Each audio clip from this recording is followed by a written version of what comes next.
ওয়াশরুমে গোসল করছিল নীলা। এমন সময় সাব্বির এসে দরজা নক করে বলল, নীলা তুমি কি ভেতরে? এমন অদ্ভুত প্রশ্ন শুনে নীলা কিছুটা অবাক হলো। তারপর বলল, হ্যাঁ দুলা ভাই, আমি গোসল করছি, কিছু বলবেন? সাব্বির একটা দুষ্টু হাসি দিয়ে বলল, তোমার আপুকে দেখতে পাচ্ছি না, কোথায় তুমি জানো? আপু তো বাইরে গেছে একটু কেনাকাটা করতে, আপনি একটু অপেক্ষা করুন, আপনার কিছু লাগলে আমি দিচ্ছি। সাব্বির মনে মনে বলল, আমার তো তোমাকেই দরকার সুন্দরী, এখন কি যে করি। তারপর সে দরজা ফাঁকা করে দেখার চেষ্টা করলো ভেতরে, কিন্তু কিছুই দেখতে পাচ্ছে না। নীলা তার গোসল শেষ করে শাওয়ার বন্ধ করে বের হয়ে যাবে, এমন সময় ব্যাপারটা বুঝতে পেরে সাব্বির সেখান থেকে সরে গেল। দরজার বাহিরে এসে দাঁড়িয়ে ভাবলো, এখন যদি কাপড় ছাড়া বের হয় তাহলে আমি হুট করে ঢুকে সব দেখে ফেলবো, তারপর আজকে কিছু একটা হয়ে যাবে, আর অপেক্ষা করতে পারছি না। তারপর পায়ের শব্দ শুনে দরজা খুলে হুট করে ঢুকে দেখে নীলা কাপড় পরে ওয়াশরুম থেকে বের হয়েছে। ব্যাপারটাতে সাব্বিরের মুখটা চুপসে গেল। নীলা বলল, কি ব্যাপার, আপনার কি কিছু লাগবে? বলছেন না কেন? বুঝতে পেরেছি, আপনার ক্ষুধা পেয়েছে তাই তো? আচ্ছা ঠিক আছে, আপনি বলেছেন, আমি এসে খাবার দিচ্ছি, আপু হয়তো চলে আসবে একটু পরে। আচ্ছা ঠিক আছে, আমি যাচ্ছি। খাবার টেবিলে বসে আছে সাব্বির। এমন সময় নীলা খাবার নিয়ে বলল, আপনি বসে খান, আপু আসলে আমি একসাথে খাবো। নীলা চলে যেতে চাইলে সাব্বির তার হাত ধরে বলল, একটু বসো না, কথা বলো আমার সাথে। এমন সময় ঘরে ঢুকে এলো শিলা। তাকে দেখে সাব্বির হাত ছেড়ে দিয়ে বলল, তুমি কোথায় চলে গিয়েছিলে? আমার ক্ষুধায় পেট জ্বলছিল, তাই আমার শালিকা আমাকে খাবার দিল। শিলা বলল,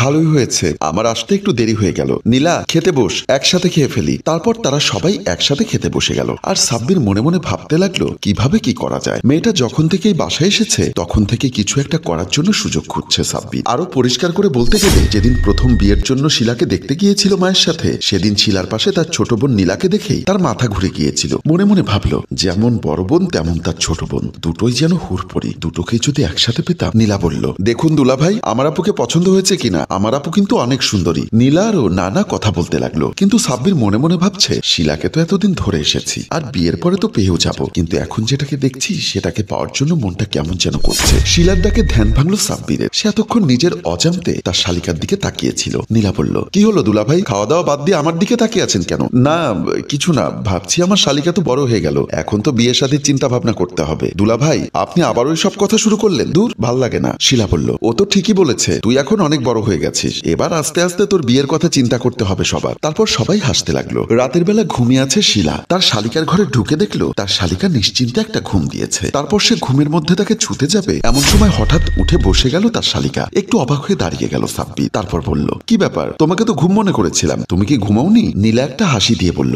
আমার কেন জানি মনে হচ্ছিল আমার দুলাভাই আজকে রাতে আমার ঘরে আসবে, তাই দেখুন দরজাটাও খোলা রেখেছি। সাব্বির বলল, কি ব্যাপার, তুমি জানতে আমি তোমার ঘরে আসবো, তার জন্য তুমি দরজাও খুলে রেখেছো? হ্যাঁ, না হলে কোনো সুন্দরী যুবতী মেয়েকে রাতের বেলা এভাবে দরজা খুলে ঘুমোতে দেখেছেন? তা ঠিক, এটা তো আমি ভেবে দেখিনি। ভাবেননি যখন, এবার তাহলে ভাবনা চিন্তা বাদ দিন, যা করতে এসেছেন সেটাই করুন। সাব্বির বলল, তার মানে? হ্যাঁ, আপনি যেটা চাচ্ছেন এতদিন আমিও সেটাই চেয়েছি, কিন্তু আপনি কেন এতদিন দেরি করলেন সেটাই ভাবছি। সাব্বির বলল, তোমার আপুর জন্য তো সমস্যা, তাছাড়া কিভাবে কি করব সেটাও ভাবছিলাম, তাই একটু দেরি হয়ে গেল। নীলা বলল, ঠিক আছে, তাহলে আর দেরি করার দরকার নেই, আমার গাছের নিচে একটু পানি ঢেলে দিন। সাব্বির মহা খুশি হয়েছে নীলাকে জড়িয়ে ধরতে যাবে, এমন সময় দরজার সামনে থেকে শিলা বলে উঠল, নীলা, তোর গাছে পানি ঢালা শেষ হলে আমাকে বলিস, আমি এখানে এক কাপ চা নিয়ে বসেছি। কথাটা শুনে দুজনেই অবাক হয়ে গেল। তারপর তাড়াহুড়ো করে দুজনেই বের হয়ে গেল। বাইরে এসে সাব্বির তার স্ত্রীকে বলল, দেখেছো, তোমার বোন আমাকে রাতের বেলা ঘরে নিয়ে কি সব করতে বলেছে, আমি কিন্তু এসবের কিছুই জানি না, আমাকে আজে বাজে সব কাজ করতে বলছে। নীলা বলল, এসব কি বলছেন দুলা ভাই, আপনি নিজেই রাতের বেলা আমার ঘরে আসলেন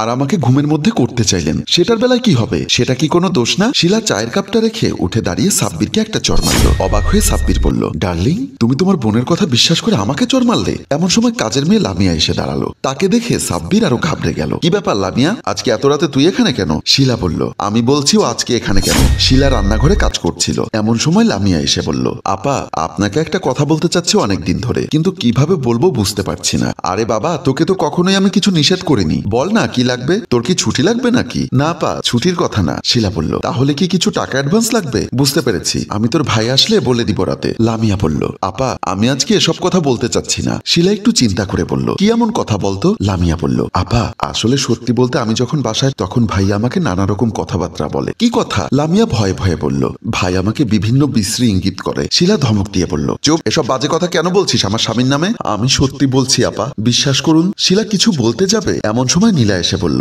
আপা, ওকে কিছু বলিস না, আমার মনে হয় মেয়েটা সত্য কথা বলছে। শিলা বলল, তুই কিভাবে এ কথা বলতে পারিস? তুই কি লামিয়াকে চিনিস নাকি? আমি লামিয়াকে চিনি না, কিন্তু আমার দুলাভাইকে চিনতে পেরেছি আজকে সকালে। মানে? নীলা বলল, মানেটা হলো আজকে সকালে আমি যখন গোসল করছিলাম তখন দরজার বাহিরে আমি স্পষ্ট ছায়া দেখতে পেয়েছি। অনেকক্ষণ ধরে দুলাভাই দাঁড়িয়ে আমার গোসল দেখার চেষ্টা করে ব্যর্থ হয়েছে, তারপর আমি চেঞ্জ করার সময় হুট করে আমার রুমে ঢুকে গেছে ইচ্ছা করে। এ সব কিছু দুলা ভাইয়ের বিশ্রী উদ্দেশ্যের ইঙ্গিত করে। সব কথা শুনে শিলা ভেঙে পড়ল। আমি জানি তোরা হয়তো বা সত্য কথা বলছিস, কিন্তু আমি আমার স্বামীকে খুব ভালোবাসি, আমি বিশ্বাস করতে পারছি না। নীলা বলল, তাহলে আমি কি বলি শোন, এতেই সব প্রমাণ হয়ে যাবে। সাব্বির অবাক হয়ে বলল, তার মানে নীলা তুমি তাহলে সবকিছু প্ল্যানিং করেছো? হ্যাঁ দুলা ভাই, রুচি যখন এতটাই বিশ্রী সেটা আমার আপুর অবশ্যই জানা দরকার। শিলা বলল, কিসের অভাব ছিল বলো? তোমাকে কি আমি কম ভালোবাসা দিয়েছি, নাকি তোমার কোনো কথার অবাধ্য হয়েছি কখনো? তারপরও তোমার এতটাই নারী লিপ্সা। ছি সাব্বির, ছি। সাব্বির বলল, আমাকে ক্ষমা করে দাও, আমি আমার ভুল বুঝতে পেরেছি। আমি আর কোনোদিনও তোমাকে ঠকাবো না, মাপ চাই তোমার কাছে। সম্মানিত ভিউয়ার্স, গল্পটি ভালো লাগলে অবশ্যই লাইক, কমেন্ট ও শেয়ার করবেন। গল্পটির রচনায় অভি ও চিত্রগ্রহণ ইপ্তি হোসেন এবং সম্পাদনায় কামরুল হাসান বাবু ও আলমগীর।